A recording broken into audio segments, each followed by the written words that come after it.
Aladdin was the son of a poor tailor in an eastern city. He was a spoiled boy, and loved play better than work, so that when Mustafa, his father, died, he was not able to earn his living, and his poor mother had to spin cotton all day long to buy food for their support. But she dearly loved her son, knowing that he had a good heart, and she believed that as he grew older he would do better, and become at last a worthy and prosperous man. One day, when Aladdin was walking outside the town, an old man came up to him, and looking very hard in his face, said he was his father's brother and had long been away in a distant country, but that now he wished to help his nephew to get on. He then put a ring on the boy's finger, telling him that no harm could happen to him so long as he wore it. Now, this strange man was no uncle of Aladdin, nor was he related at all to him, but he was a wicked magician, who wanted to make use of the lad's services, as we shall see in a moment.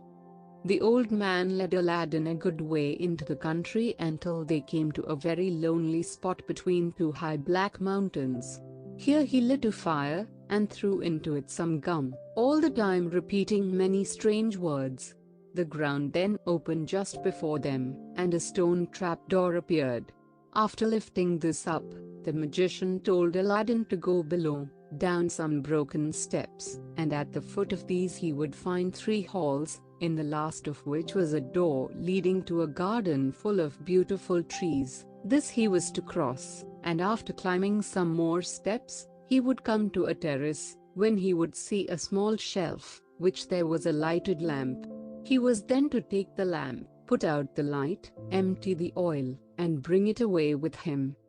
Aladdin found all their magician had told him to be true. He passed quickly but cautiously through the 3 halls, so as not even to touch the walls with his clothes, as the magician had directed.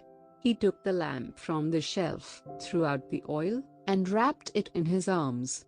As he came back through the garden, his eyes were dazzled with the bright-colored fruits on the trees, shining like glass. Many of these he plucked and put in his pockets, and then returned with the lamp, and called upon his uncle to help him up the broken steps. "Give me the lamp," said the old man, angrily. "Not till I get out safe," cried the boy. The magician, in anger, then slammed down the trapdoor, and Aladdin was shut up fast enough.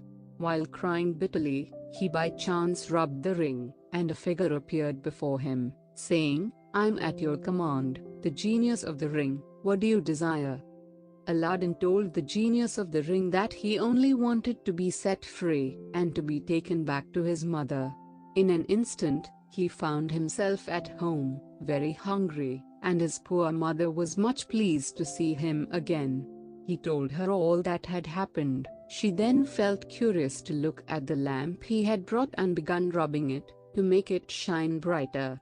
Both were quite amazed at seeing rise before them a strange figure. This proved to be the genius of the lamp, who asked for their commands. On hearing that food was what they most wanted, a servant instantly entered with the most delicious food upon a dainty dish of silver, and with silver plates for them to eat from. Aladdin and his mother feasted upon the rich fare brought to them, and sold the silver dish and plates, on the earnings of which they lived happily for some weeks.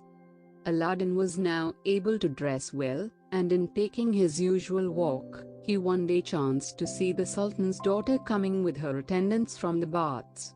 He was so struck with her beauty, that he fell in love with her at once, and told his mother that she must go to the Sultan, and ask him to give the princess to be his wife.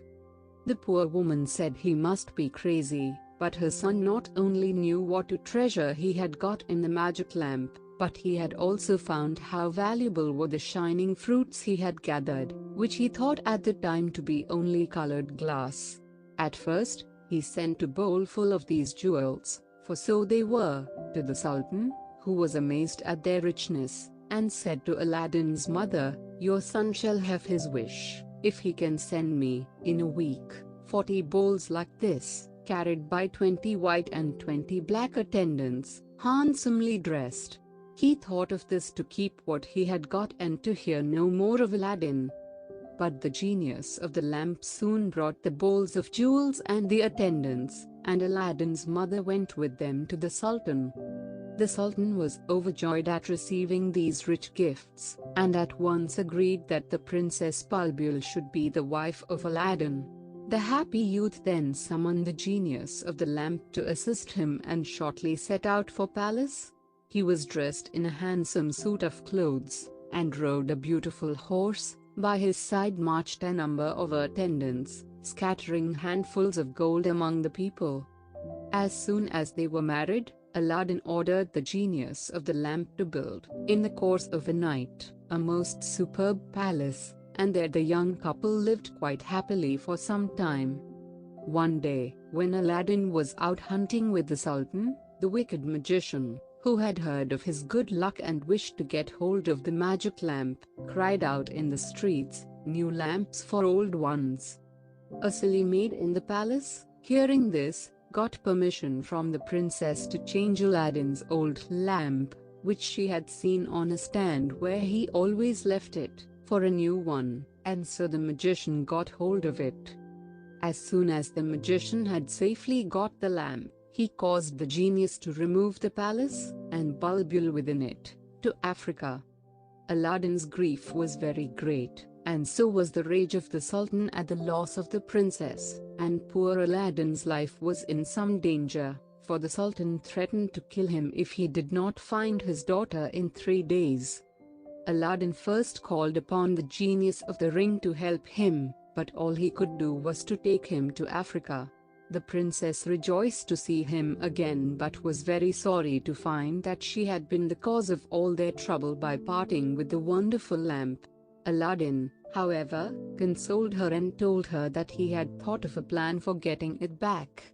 He then left her, but soon returned with a powerful sleep draught, and advised her to receive the magician with pretended kindness, and pour it into his wine at dinner that day, so as to make him fall sound asleep when they could take the lamp from him. Everything happened as they expected. The magician drank the wine, and when Aladdin came in, he found that he had fallen back asleep on the couch.